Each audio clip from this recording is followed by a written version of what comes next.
Welcome to mathematical Setu. Determinant का यह दूसरा पार्ट है और आज हम लोग सबसे पहले जो टॉपिक पढ़ेंगे difference between matrix and determinant. इस दोनों में डिफरेंस में कन्फ्यूजन होता है प्रायः स्टूडेंट को, इसीलिए मेरे दिमाग में आया क्यों नहीं इन दोनों के बीच के डिफरेंस को बता दिया जाए। मैं शुरू में ही बता दिया हूँ कि मैट्रिक्स से ही निकला हुआ कंसेप्ट है डिटर्मिनेंट। पहला अगर यह कन्फ्यूजन है उसको हटा लें।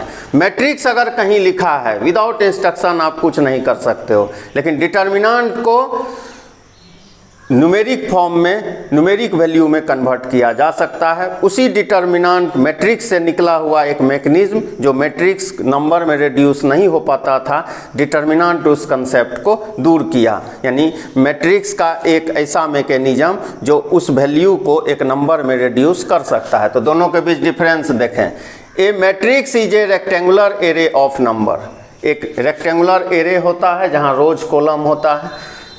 ए determinant is a number that is associated with a square matrix. यहाँ एक चीज़ क्लियर हो गया कि इसमें कौन सा मैट्रिक्स होगा, स्क्वायर मैट्रिक्स होगा, और इसको नंबर के फॉर्म में न्यूमेरिक वैल्यू में रिड्यूस किया जा सकता है। अब है इसका सिंबल क्या होता है। मैट्रिक्स को आप इस तरह से और इस तरह से, तीन सिंबल है मैट्रिक्स के लिए। डिटर्मिनेंट को इस तरह से लिखा जाता है। वही बात जो मैं बोला, a matrix can not be reduced to a single number, a determinant can be reduced to a single number. ठीक है। चौथा पॉइंट, नंबर ऑफ रोज और नंबर ऑफ कॉलम मैट्रिक्स में इक्वल हो सकता है, नहीं भी हो सकता है। मैट्रिक्स रेक्टेंगुलर भी हो सकता है, मैट्रिक्स स्क्वायर भी हो सकता है, लेकिन डिटर्मिनेंट के लिए यह शर्त है कि वो नंबर ऑफ रोज और number of column definitely equal होगा, मतलब स्क्वायर मैट्रिक्स शेप का होगा, स्क्वायर नेचर का होगा। पांचवा, a different matrix can be formed by interchanging its row and column. फिर से सुन लीजिए, a different matrix can be formed by interchanging its rows and column. लेकिन डिटर्मिनेंट में अगर रो कॉलम को चेंज कर दें उस पर कोई भी इफेक्ट नहीं पड़ेगा। यह पॉइंट आने वाले दिनों में हम लोग उस पर विस्तृत चर्चा करेंगे। मैं एक बार चर्चा करूंगा। मैं चाहता हूं कि 5 से 6 सेकेंड में इस सारे पॉइंट को आप उतार लें। यानी आप समझ गए होंगे जो मेन डिफरेंस है, मैट्रिक्स को जब तक कोई इंस्ट्रक्शन नहीं दिया गया कुछ नहीं कर सकते। जैसे देखिए ऐसे लिख दिया, कुछ नहीं बोला, बस इस तरह पड़ा रहेगा, डब्बा के तरह है। लेकिन अगर इसी में डिटर्मिनेंट रहता, नहीं भी बोला कुछ, आप 4 - 6 - 2 न्यूमेरिक वैल्यू में कन्वर्ट हो गया। यही बेसिक मेन डिफरेंस यही है। ठीक है, यह पॉइंट है। 5 पॉइंट हम लोग लिखे हैं, इसको मैं चाहता हूँ जल्दी से आप उतार लो। उम्मीद करते हैं आप उतार लिए होंगे। अब हम लोग चलते हैं कि इवैल्यूएशन कैसे होता है डिटर्मिनेंट का। सबसे पहले फर्स्ट ऑर्डर डिटर्मिनेंट को किस तरह से इवैल्यूएट किया जाता है। ठीक है, यह मॉडुलस नहीं डिटर्मिनेंट है। ठीक, मान लीजिए 2 है, डिटर्मिनेंट ऑफ 2 होगा। और एक कन्फ्यूजन, अगर लिख दिया डिटर्मिनेंट ऑफ -3 तो बहुत से स्टूडेंट मॉडुलस समझ के इसको 3 लिख देते हैं, जबकि यह क्या होगा, -3 होगा। तो यह है फर्स्ट ऑर्डर का डिटर्मिनेंट को इस तरह से इवैल्यूएट करना है। फिर है सेकेंड ऑर्डर डिटर्मिनेंट को किस तरह से हम लोग, यह फर्स्ट ऑर्डर डिटर्मिनेंट था, सेकेंड ऑर्डर डिटर्मिनेंट को कैसे इवैल्यूएट करते हैं। A1 B1 C1 D1 2 × 2 second order determinant.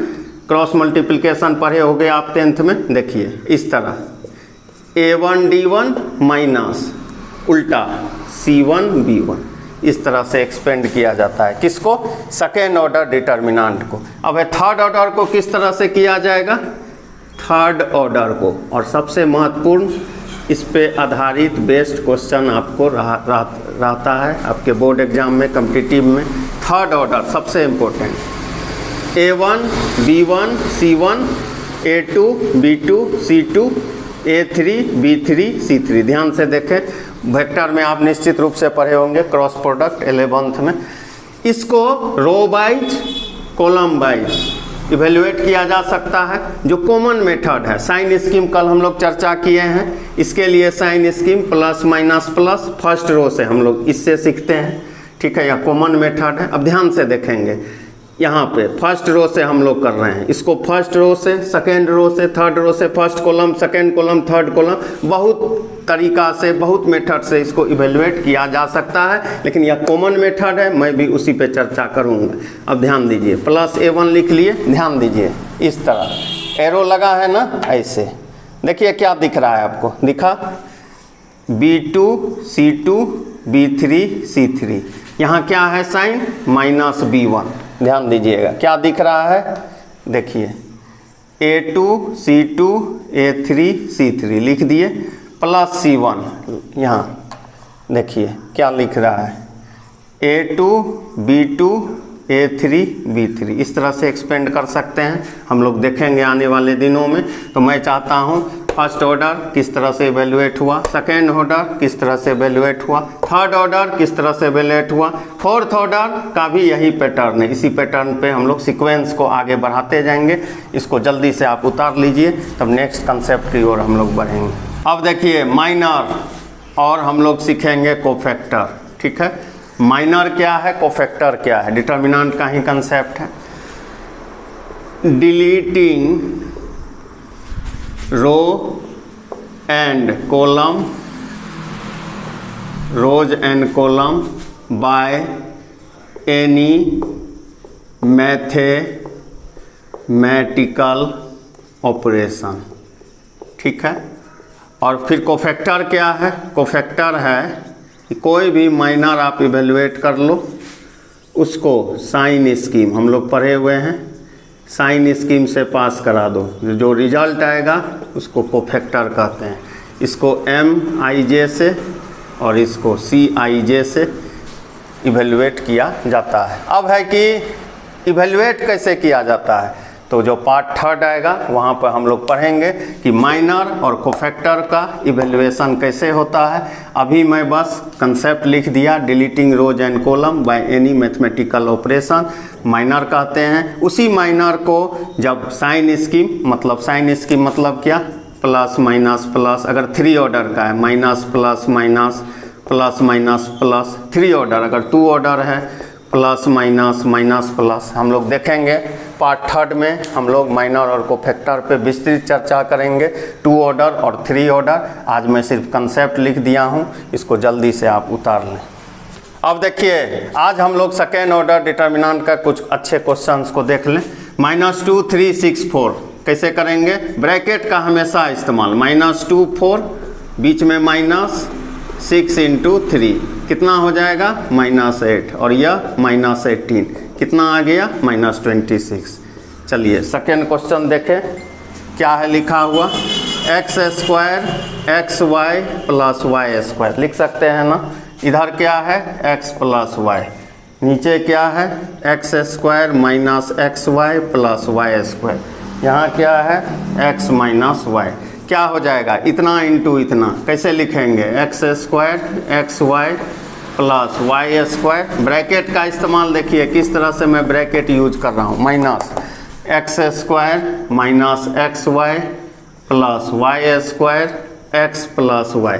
किसका फार्मूला है, a - b a² ab b²। जल्दी सोचिए किसका फार्मूला है, a³ - b³।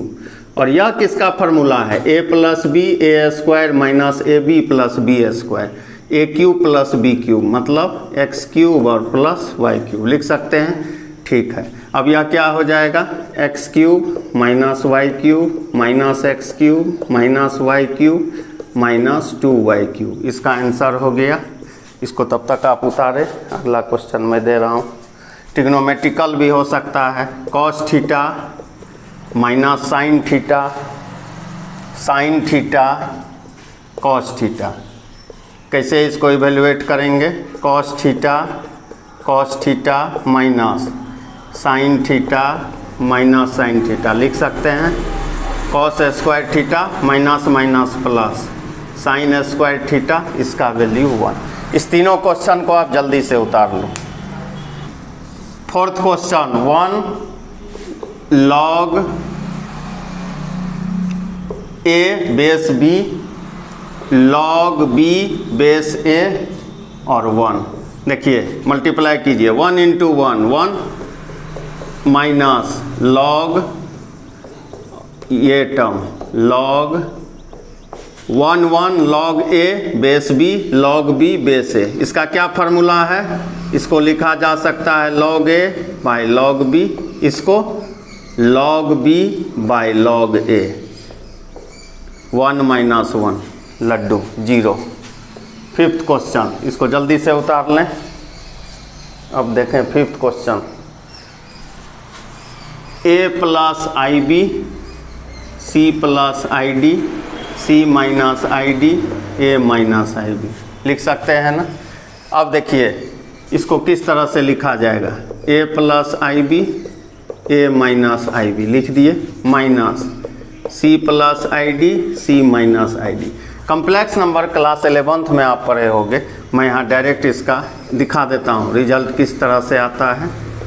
मान लीजिए इसका प्रोडक्ट हमको इवेलुएट करना है, ए plus B A minus B, A square लिखा जा सकता है ना, ए square I square B square. A square इसको क्या लिखेंगे, आई स्क्वायर का वैल्यू कम्प्लेक्स नंबर में आप पढ़े होंगे -1 माइनस बी स्क्वायर क्या आ गया डायरेक्ट। मतलब अगर कहीं a प्लस आई बी और a माइनस आई बी का प्रोडक्ट इवेलुएट करना हो तो a square plus B square लिखा जा सकता है। इसको क्या लिख देंगे, a square plus B square. इसको क्या लिख देंगे, C square plus D square, A square plus B square. देखिए ये आंसर हो गया।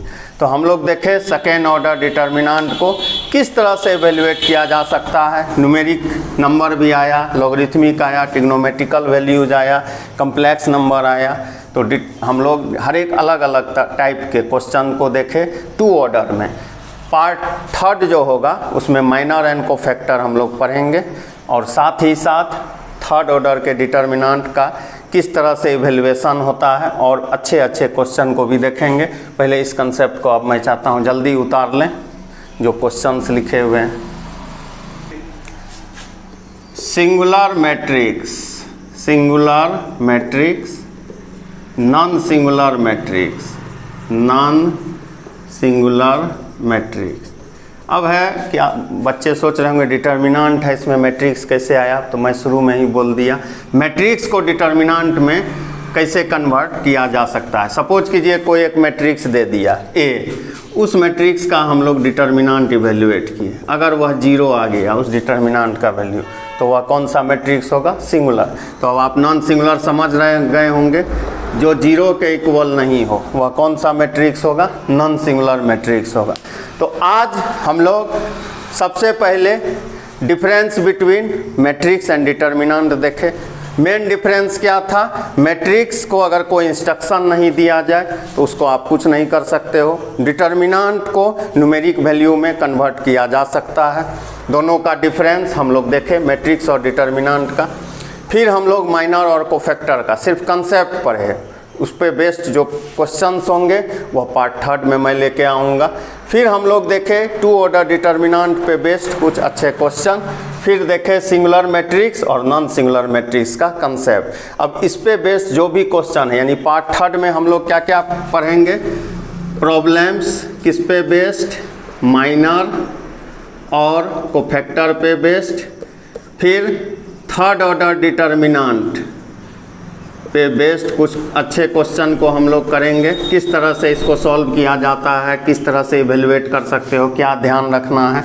ठीक है, तो पार्ट ये जो आने वाला है पार्ट थर्ड, उसमें इसको अच्छे से हम लोग पढ़ेंगे। थर्ड ऑर्डर डिटर्मिनेंट का अच्छा क्वेश्चन, सॉल्व द डिटर्मिनेंट का फॉर्म दे देगा, सॉल्व द वैल्यू, सॉल्व लिखा होगा मतलब वेरिएबल का वैल्यू, बहुत अच्छा इंपॉर्टेंट पार्ट होगा part third. Minor and cofactor पे बेस्ड प्रॉब्लम्स, थर्ड ऑर्डर को किस तरह से एक्सपेंड करें, क्या क्या। तो पार्ट थर्ड जो होगा डिफरेंस, आज हम लोग क्या पढ़े, मैट्रिक्स और डिटर्मिनेंट का डिफरेंस। एक बार मैं फिर से समरी बता दूं आज का, difference between matrix and determinant, second order के डिटर्मिनेंट को किस तरह से इवेल्युएट किया जाता है, माइनर और कोफैक्टर का कंसेप्ट क्वेश्चन हम लोग पार्ट थर्ड में लगाएंगे। और जो सबसे लास्ट में पढ़े सिंगुलर और नॉन सिंगुलर मैट्रिक्स का कंसेप्ट। पार्ट थर्ड में हम लोग क्या क्या पढ़ेंगे? पार्ट थर्ड में हम लोग देखेंगे कि माइनर और कोफैक्टर को इवेल्युएट किस तरह से किया जाता है, पहला। दूसरा, थर्ड ऑर्डर डिटर्मिनेंट को एक्सपेंड कैसे किया जाता है। तीसरा, सॉल्व द इक्वेशन, वो जो इक्वेशन होगा डिटर्मिनेंट के फॉर्म में आपको लिख देगा, एक्स का वेरिएबल का वैल्यू मांगेगा, वह इस तीन चीज़ों पे हम लोगों को काम करना है, ठीक है। और सिंगुलर और नॉन सिंगुलर मैट्रिक्स पे बेस्ड कंसेप्ट क्वेश्चन को भी हम लोग देखेंगे। तो यह पार्ट सेकेंड है।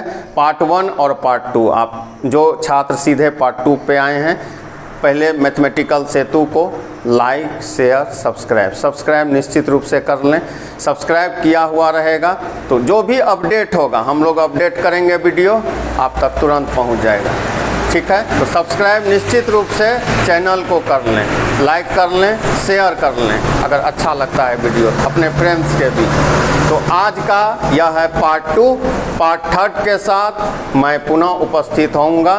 तब तक आप पार्ट 1 पार्ट 2 पढ़ के कुछ क्वेश्चंस को लगा लिए होंगे। बुक कोई भी आप पढ़ सकते हो, केसी सिन्हा, आर.डी. शर्मा, NCERT, सब अच्छा बुक है, सब कंसेप्ट को अच्छा कर लेना है। Thank you.